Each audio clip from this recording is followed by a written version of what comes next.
Neemias, capítulo 4. Eu quero falar com você nesta noite sobre o Deus que reconstrói estruturas quebradas. Você crê que o nosso Deus é um Deus que pode reconstruir estruturas quebradas? O nosso Deus é um Deus que pode reconstruir famílias quebradas. O nosso Deus é um Deus que pode reconstruir vidas quebradas. O nosso Deus é um Deus que pode transformar todas as coisas. E eu quero fazer um exercício com você antes de começar a palavra. Pedir você a mais uma vez fechar os seus olhos e colocar uma de suas mãos sobre o seu coração e começar a dizer ao Senhor aí no seu lugar. Peça ao Senhor, Pai, que nessa noite o meu coração não seja uma terra dura, que o meu coração não seja um solo rochoso, não seja um solo espinhoso, mas que nessa noite, ó Pai, o meu coração seja uma terra fértil, pronta para receber a Tua palavra. E Deus, que em nome de Jesus nessa noite, eu seja apenas um semeador, seja apenas, ó Pai, alguém que está nas suas mãos como um canal, e que a glória do Senhor cumpra o seu papel na vida de cada irmão, cada pessoa que veio aqui nesta noite, em nome de Jesus. Amém e amém. Meus irmãos, antes de chegarmos em Neemias capítulo 4, se eu pudesse resumir aquilo que Deus está fazendo no mundo, colocando as principais coisas para o estabelecimento do seu reino, eu diria duas coisas. Deus está edificando a sua igreja e Deus está edificando famílias. O lema desta igreja é: o nosso negócio é gente. E é lindo porque esse também é o negócio de Deus. Este também é o prazer de Deus. A igreja são pessoas e as famílias são pessoas. E hoje eu quero falar com você sobre o Deus que pode reconstruir estruturas quebradas que estão compostas de pessoas. Queridos, Deus ele está edificando o seu reino através da vida dos seus servos em todas as circunstâncias da nossa vida. Tudo que passamos na nossa vida, nada é em vão, nada é por acaso. Nós nos tornamos um canal para o agir de Deus no meio em que nós estamos inseridos, no nosso trabalho, na nossa família, na nossa escola, na nossa faculdade. E era exatamente isso o que Neemias estava vivendo. Israel, ou Jerusalém, estava completamente devastada neste momento da história. E Deus coloca Neemias em um lugar longe de casa, em uma posição alta, servindo à mesa de um rei estrangeiro. No capítulo 1 deste livro, no verso 1, nos mostra que Neemias sabia da real situação dos judeus e também da situação de Jerusalém. Uma situação de exílio, escravidão e devastação. Mas nos mostra também que até aquele momento Neemias não havia feito nada para mudar a circunstância do seu povo. Até que no verso 2 do capítulo 1, Neemias pergunta aos seus compatriotas sobre qual era a situação atual do povo de Jerusalém. E quando ele recebe a resposta no verso 3, tudo começa a mudar na vida de Neemias. Neemias começa a perceber que mesmo distante, Deus não estava chamando apenas para ser alguém que tinha informações sobre a situação de Jerusalém, que tinha informações sobre a situação dos judeus. Deus estava chamando Neemias para ser uma resposta dele naquele lugar devastado. Talvez seja você ou eu, vez por outra, sejamos ótimos em fazer diagnósticos das coisas negativas dentro da nossa casa. Talvez nós sejamos ótimos em fazermos diagnósticos negativos dentro do nosso trabalho. Percebermos onde estão os problemas, perceber quais são os erros, percebermos quais são os pontos negativos. Mas, querido, Deus não nos chamou para fazermos diagnósticos dos meios em que estamos inseridos por fazer. Deus nos chamou para ser resposta. Você quer ser resposta de Deus onde você está? Amém? Neemias, então, depois de perceber isso, começa a perceber que as coisas vão mudar na sua vida. Ele percebe que Deus o chamou para ser uma resposta e não apenas para ter informações. E ele começa a chorar, ele começa a lamentar, a jejuar, a orar, sabendo que somente o Deus dos céus, o Deus que ele servia, poderia transformar aquela situação catastrófica que eles estavam vivendo. Então Neemias agora sai dos altos lugares dos reinos afora, e ele volta para o seu povo. E antes de entrarmos no texto, de fato, no capítulo 4, existe algo aqui para aplicar ao nosso coração. Os lugares mais altos e de maior credibilidade no mundo são poeira, se comparados com a missão de Deus para nós, na igreja e na família. Neemias estava em um alto lugar, mas quando ele percebe que Deus chamou ele não para estar naquele alto lugar, mas Deus chamou ele para servir no meio da devassidão, ele começa a experimentar o real propósito de Deus na sua vida. Ele servia aos grandes, aos reis, mas Deus chama ele para voltar para um lugar onde só havia destruição, onde só havia o caos, dor e sofrimento, mas que era o exato lugar onde Deus cumpriria os propósitos dele na vida de Neemias. Talvez nem sempre os lugares que nós sonhamos estar, os altos lugares que sonhamos estar, sejam os lugares que Deus quer que nós priorizemos na nossa vida. Talvez hoje você esteja vivendo os grandes sonhos profissionais, vivendo poderosas experiências nos relacionamentos fora de casa, fora da família, com os amigos e tudo mais. E de longe você esteja como um espectador, vendo o caos na sua família, vendo a sua família aos cacos. E diante disso, a palavra de Deus para nós hoje é um chamado, assim como foi para Neemias. Não importa onde eu estou, não importa quais sejam os motivos que me colocaram onde eu estou, não importa quais sejam os motivos que destruíram a minha família, a situação que eu estou, não importa. Eu vou voltar para o lugar que Deus me chamou como prioridade e serei um canal de Deus para reconstruir. Não importa onde você esteja, guarde no seu coração isso hoje. Nenhum sucesso financeiro ou profissional justifica o nosso fracasso familiar. Talvez você esteja vendo a sua vida financeira, a sua vida profissional voando alto, mas olha para a sua família e vê a sua esposa destruída emocionalmente. O sucesso da sua profissão não justifica. Talvez você esteja percebendo que você está avançando e conhecendo lugares altos, mas você olha para os seus filhos e os vê se perdendo na fé. Nenhum sucesso profissional justifica o fracasso familiar. Deus está te chamando nesta noite para voltar e ser uma resposta em nome de Jesus. E então começa de fato agora o texto que nós iremos ter como base nesta noite. E o verso 1, ele nos fala algo muito especial. Neemias, capítulo 4, verso 1. Eu leio na Bíblia, versão NVI 2023. Verso 1 diz assim: quando Sambalate soube que estávamos reconstruindo o muro, ficou furioso e ridicularizou os judeus. Você quer fazer algo relevante aos olhos de Deus? Faça como Neemias. Priorize o que Deus prioriza. Sambalate, Tobias e os seus aliados adotaram uma postura hostil aos judeus quando ouviram falar no capítulo 2, o verso 19, que eles estavam planejando reconstruir os muros de Jerusalém. Agora eles ouvem que não apenas estão querendo reconstruir os muros, mas que eles já estão com a mão na massa, já estão colocando o plano em ação. E então a hostilidade que eles estavam recebendo vai se multiplicando. E o texto diz que eles começam ridicularizando os judeus, ao ver quais eram as prioridades daquele povo. Aqui é uma lição para nós. Não está na moda priorizar Deus e os projetos dele. Não está na moda priorizar a família. Por isso nós precisamos saber que hora ou outra se levantarão pessoas iradas, indignadas, zombando daquilo que Deus nos chamou para fazer.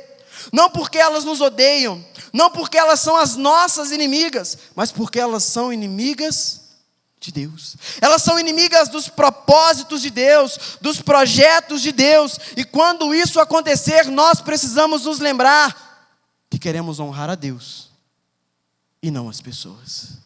E então precisamos colocar os projetos de Deus a avançar na nossa vida mais uma vez. Quais são as prioridades da sua vida hoje?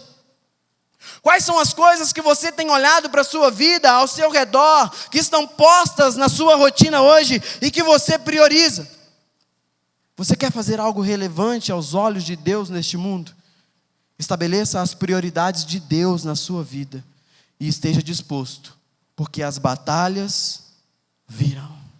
Meus irmãos, será impossível para nós colhermos frutos relevantes diante de Deus, na nossa família, no meio da nossa igreja, se nós tivermos no nosso coração o intuito de sermos relevantes segundo os padrões do mundo. É impossível colher frutos verdadeiros diante de Deus quando nós estamos dispostos a abrir mão das prioridades de Deus para alcançarmos uma relevância neste mundo. E Neemias mostra isso a nós com a sua vida. Ele abre mão de toda a relevância que poderia ter nos reinos deste mundo e volta para os lugares pequenos, onde Deus tinha para ele prioridade. A prioridade de Deus é que as nossas famílias sejam compostas de gente sarada. A prioridade de Deus é que a nossa família seja composta de gente salva, transformada. Talvez nós podemos aplicar isso aqui para o nosso trabalho. Na sua empresa, coloque lá as prioridades de Deus. E então você vai ver as coisas se transformando, problemas se tornando em soluções. Porque as prioridades de Deus sempre trazem bênçãos incontáveis sobre a nossa vida. E então o texto diz para nós, nos versos 2 e 3, que na presença dos compatriotas e dos poderosos de Samaria, Sanbalate disse: o que esses frágeis judeus estão fazendo? Será que vão restaurar o seu muro? Irão oferecer sacrifícios? Terminar a obra em um só dia?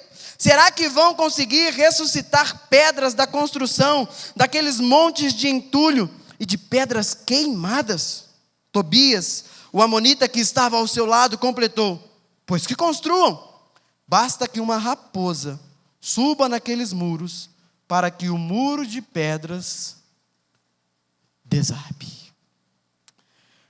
Quando nós nos posicionamos diante de Deus, Deus nos abençoa, apesar das nossas fraquezas. Sanbalate zombava, porque os judeus, agora devastados, queriam edificar muros fortes. Pessoas fracas, frágeis ou fragilizadas naquele momento, queriam edificar um muro forte. Edificar muros fortes e novos, com pedras quebradas e queimadas de um muro velho. Edificar um forte muro novo com pedras fracas e rachadas. Os trabalhadores, os pedreiros eram alguns perfumistas, trabalhando para edificar um grande e forte muro. Tem tudo para dar errado. O que nós temos nas nossas mãos e nas nossas capacidades, muitas vezes, serão insuficientes em relação às grandes obras que Deus está fazendo, em relação às grandes coisas que Deus está apontando para as nossas vidas. Então, se nós queremos ser usados por Deus para reconstruir as nossas famílias, sermos usados por Deus para reconstruir um ambiente de harmonia no nosso trabalho, para reconstruir até mesmo financeiramente as coisas na empresa, seja onde for, nós precisamos saber que esta obra é impossível para nós. Porque o que nós temos nas nossas mãos, irmãos, são pedras velhas, rachadas. Nós somos como perfumistas, tentando edificar um muro forte. Sanbalate, então, parece estar certo. Ele olha e faz um diagnóstico negativo e parece que ele está mesmo certo. Às vezes, os sambalates da nossa vida, as pessoas que tentam impedir que vivamos os projetos e os planos de Deus, parecem certos. Às vezes as pessoas, quando chegam a nós e dizem que nós não vamos conseguir avançar na vida, avançar na fé, nós não vamos conseguir reconstruir a nossa família, às vezes parecem ter diagnósticos certos. Às vezes, quando falam das impossibilidades que nós temos, as pessoas estão certas. De fato, não temos muitas esperanças. De fato, muitas vezes a nossa situação como família é caótica, mas nós não podemos deixar de considerar algo que Sambalate, quando fez aquele diagnóstico, não considerou. Enquanto Sambalate zombava dos judeus, ele zombava do Deus dos judeus. Enquanto Satanás ou as pessoas se levantam com diagnósticos terríveis, nós continuamos, porque eles se esquecem que nós não somos aqueles que estão construindo. Eles se esquecem que nós somos apenas um instrumento nas mãos de Deus. O construtor de fato é o grande eu sou, é o Deus que tudo pode. Quando nós colocamos as nossas mãos para edificar as nossas famílias, não é na força do nosso braço que vai acontecer, é no poder do nosso Deus. Quando nós colocamos as nossas mãos para edificar algo na nossa vida em relação ao Senhor, não somos nós quem faremos na força do braço.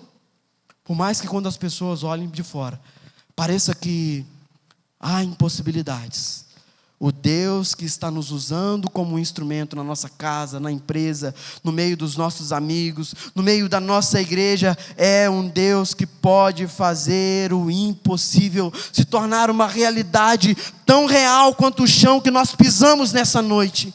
Ele pode mudar tudo. Meu irmão, essa obra para nós é impossível. Talvez você tenha chegado aqui com a sua família destruída, com problemas no seu casamento, com problemas nos relacionamentos com o seu filho, com problemas nos relacionamentos com outras pessoas. Mas saiba de uma coisa, saia daqui nessa noite sabendo de uma coisa: para Deus é plenamente possível. Deus pode.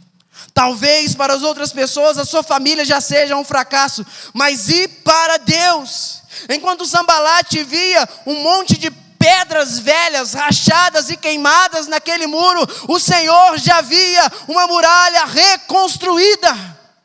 E é assim que Ele pode ver a mim e a você.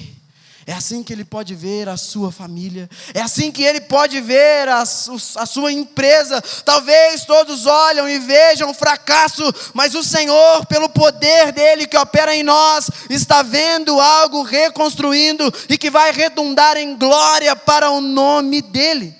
Deixa eu te fazer uma pergunta. Você já colocou as situações da sua vida nas mãos do Deus que tudo pode? Ou você ainda está tentando resolver com a força do seu braço? Ou você ainda está desejoso de fracassar mais algumas vezes com a força do seu braço? O que nós temos nas nossas mãos são apenas pedras velhas. Mas servimos a um Deus que pode fazer novas todas as coisas. E então o texto que nós estamos lendo a partir do verso 4 até o verso 9 começa a nos ensinar algumas novas coisas. Acompanhe comigo a leitura desses versos. Neemias começa a orar, e ele diz: ouve-nos, ó Deus, pois estamos sendo desprezados. Faz cair sobre eles a zombaria. Sejam eles levados prisioneiros como despojo para outra terra. Não encubras as iniquidades deles e nem esqueças os seus pecados, porque eles provocaram a tua ira diante dos construtores. Nesse meio tempo, fomos reconstruindo o muro, até que chegamos à metade da sua altura, em toda a sua extensão, pois o povo trabalhava com ânimo, com disposição. Quando, porém, Sambalate, Tobias, os árabes, os amonitas e os homens de Asdod souberam que os reparos nos muros de Jerusalém tinham avançado e que as brechas estavam sendo fechadas, ficaram furiosos. Todos juntos planejaram atacar Jerusalém e causar uma confusão. Nós, porém, oramos ao nosso Deus e pusemos guardas de dia e de noite para nos proteger deles. Que texto sensacional!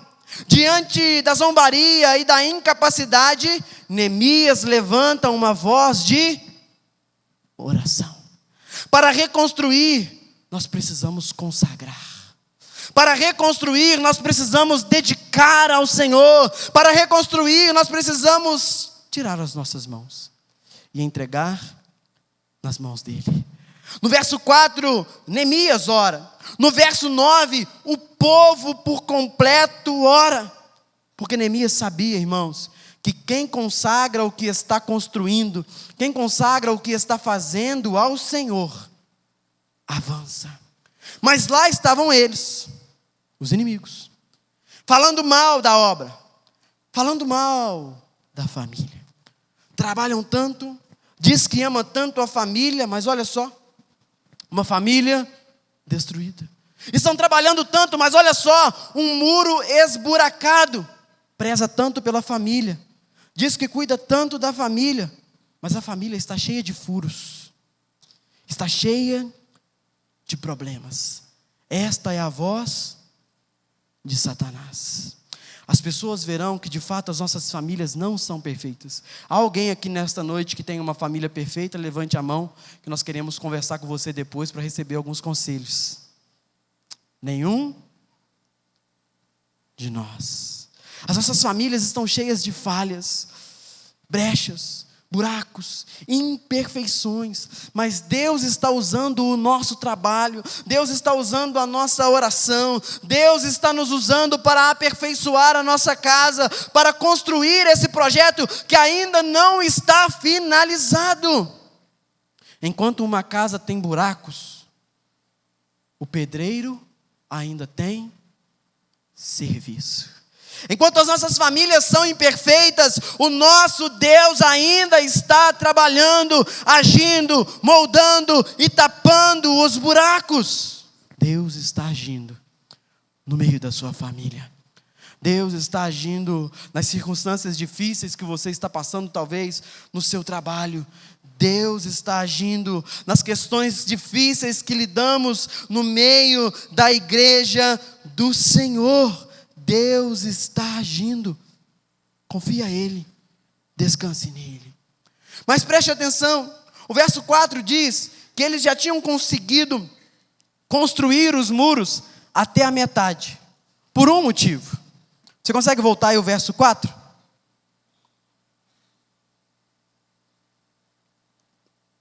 O texto diz a nós que eles conseguiam avançar porque eles tinham ânimo, ou melhor, o verso 6, porque o povo tinha ânimo para trabalhar.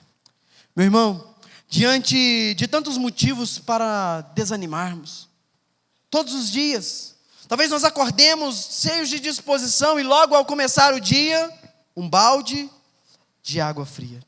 No meio de tantas coisas, lutando contrário a eles ainda tinham ânimo.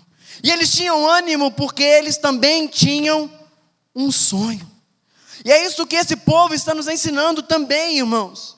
Quem sonha os projetos de Deus para a família, para o trabalho, seja qual circunstância for, não desanima, porque sabe que Deus é poderoso para terminar tudo aquilo que Ele começou. Se Deus nos chamou para edificar uma obra no meio da nossa família, se Deus nos chamou para edificar uma obra em qualquer lugar que for, nós precisamos ter ânimo, porque Ele é fiel e justo para completar todas as coisas que um dia Ele colocou nas nossas mãos e disse a nós que aquelas coisas teriam um fim glorioso. Ele é capaz.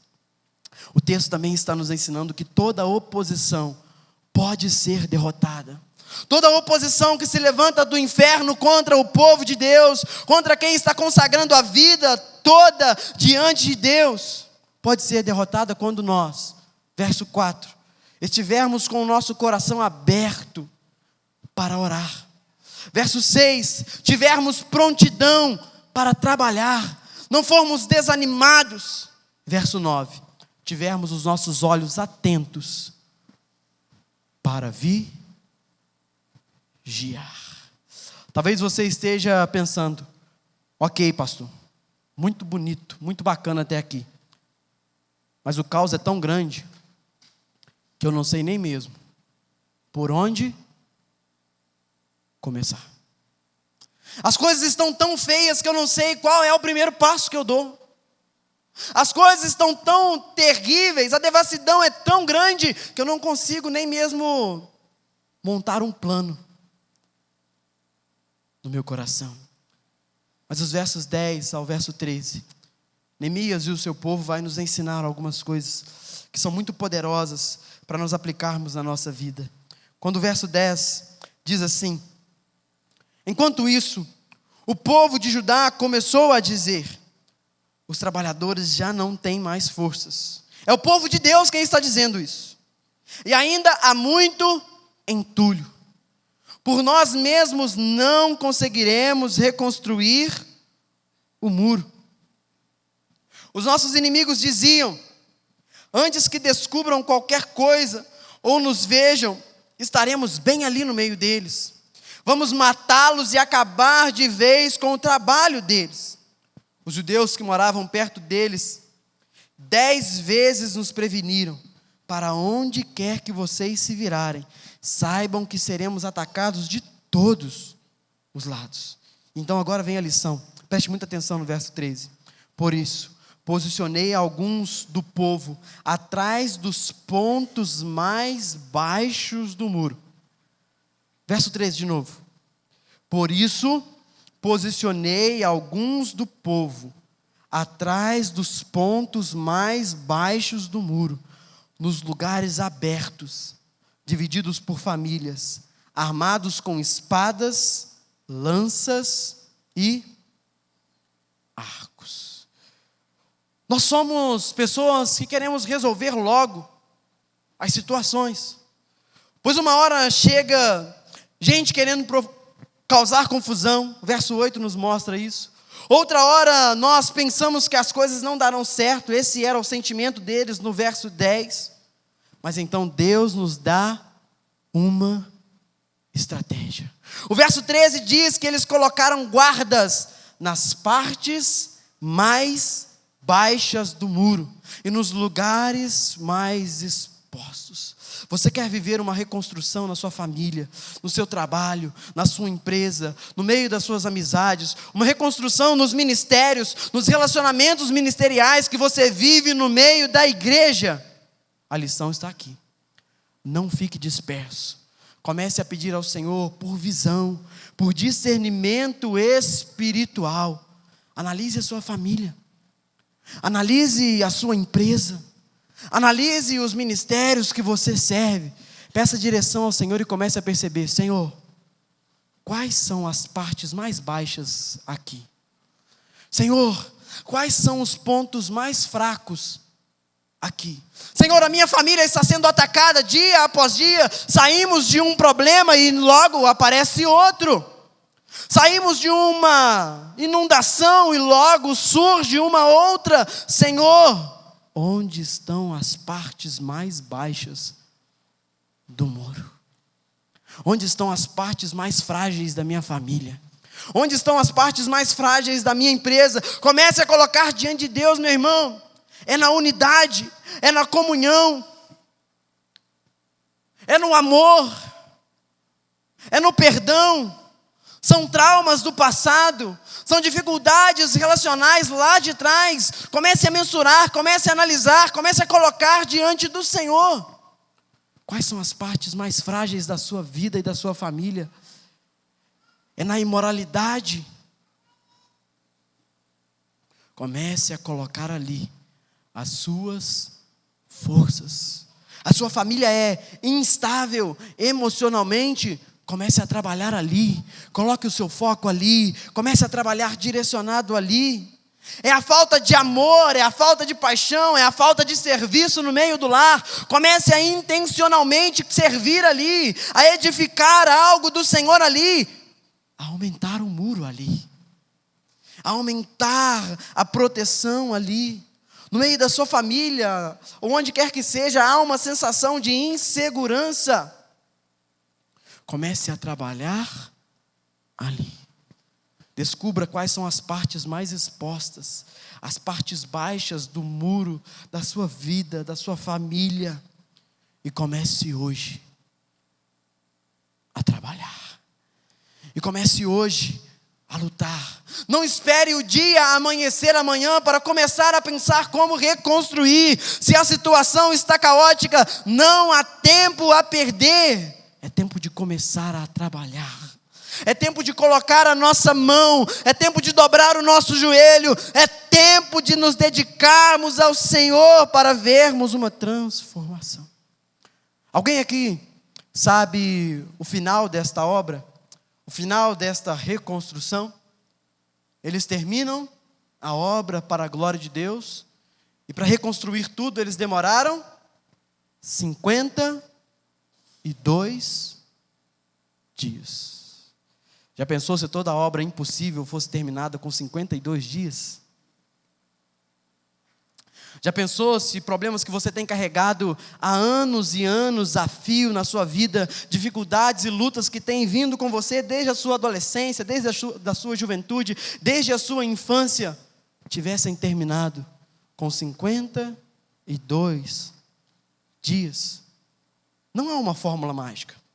Eu não posso prometer para você, siga esses passos e no máximo em 52 dias tudo na sua vida será transformado. Eu não posso te prometer isso. O que eu posso te prometer é que se você colocar em prática os planos de Deus, se você colocar Deus à frente de tudo, é aí que as coisas podem ser transformadas na sua vida. A data, a validade, nem eu e nem você temos. Mas eu sei de uma coisa: nós pegamos nas nossas mãos pedras velhas, mas Deus vê um muro reconstruído. Se eu te perguntasse algumas coisas, quem aqui ama a sua família? Pode levantar sua mão? Amém por isso. Você crê que Deus uniu a sua família e os colocou juntos com um propósito para cumprir em vocês, mesmo que talvez hoje você não consiga perceber projetos e propósitos de Deus na sua família? Você crê que existem propósitos de Deus para realizar na sua família? Amém? Meu irmão, se levante, defenda os seus, pois não é tempo de nós desanimarmos, não é tempo de vermos as nossas famílias e a nossa vida, as coisas ao nosso redor serem destruídas, não é tempo de nos cansarmos e retrocedermos, não é tempo de ver a sua família se dissolver, o seu casamento acabar, o seu filho sair de casa para se banquetear nos banquetes do mundo. É tempo de buscar, é tempo de lutar, é tempo de edificar na sua vida para a glória de Deus um novo tempo. Ele é o Deus que faz caminhos no deserto. Ele é o Deus que no meio do ermo pode fazer nascer vida. E é exatamente assim que o verso 14 termina, nos incentivando a sairmos daqui nesta noite. Acompanhe comigo o verso 14.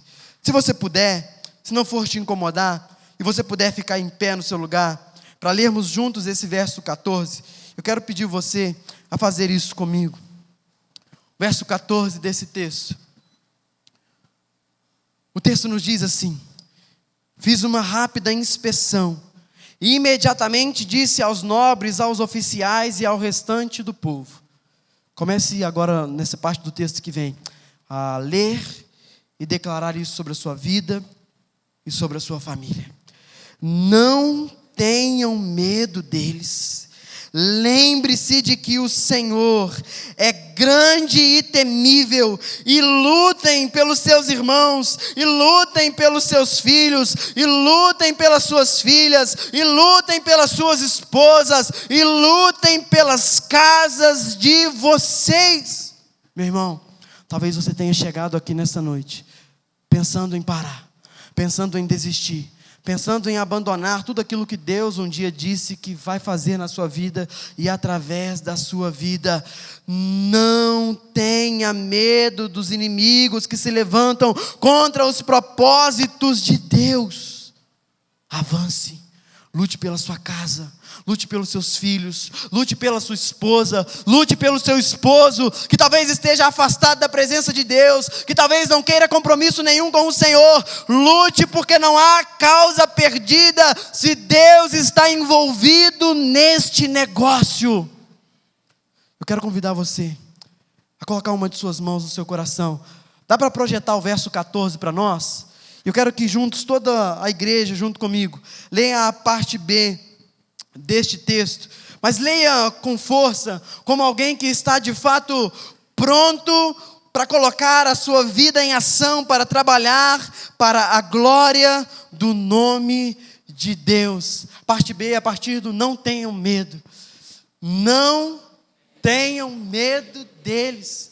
Lembre-se de que o Senhor é grande e temível, e lutem pelos seus irmãos, pelos seus filhos, pelas suas filhas, pelas suas esposas e pelos lares de vocês. Senhor Jesus, nesta noite, ó Pai, está aqui uma igreja que confia no Deus que tudo pode. Uma igreja, ó Pai, composta de gente que talvez tenha chegado aqui, Senhor, passando por tempos difíceis, Pai. A vida contigo não é uma vida de mares tranquilos sempre.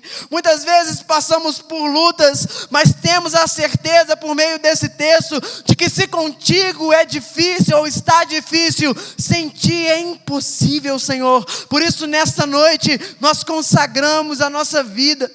Nós consagramos as nossas famílias, nós consagramos os nossos lares, nós consagramos as nossas empresas, nós consagramos, ó Pai, esta igreja, os nossos irmãos, os lugares que nós servimos no meio do Teu povo ao Senhor, e dizemos a Ti, Pai, assim como o Senhor instruiu, fortaleceu e abençoou aquele povo para reedificarem os muros de Jerusalém, nos auxilie, Senhor, olhe com favor para nós, para que situações que hoje são devassidão, caos e destruição, logo amanhã se tornem em vida, em muros construídos, em famílias reconstruídas, em lares transformados de pessoas salvas, vivendo para a glória do nome do Senhor.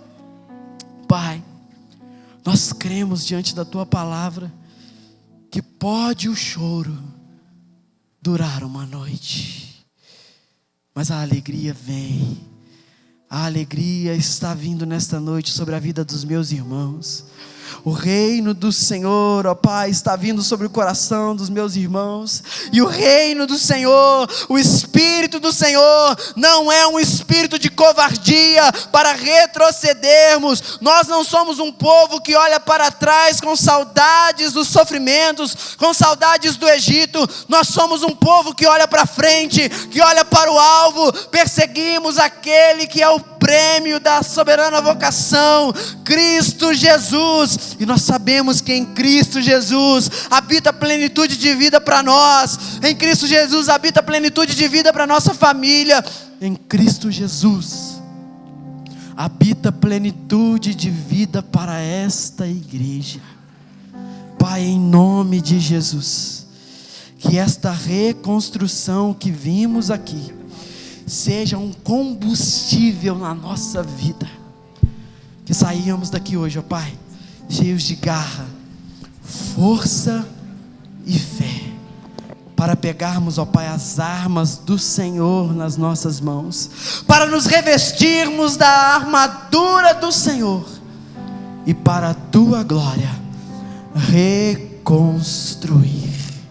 Não é tempo de retroceder, não é tempo de parar, é tempo de reconstruir a Tua igreja, as famílias, todos os ambientes que o Senhor um dia nos colocou. Nos posicione como igreja para sermos uma resposta nesta semana, em nome de Jesus. Amém e amém. Você crê que o Senhor pode fazer isso na sua vida? Aplauda o Senhor em nome de Jesus. Glórias sejam dadas ao nome de Jesus, o nosso Senhor, que pode fazer novas todas as coisas. Que Deus abençoe a vida dos irmãos. Foi um prazer estar com vocês, em nome de Jesus.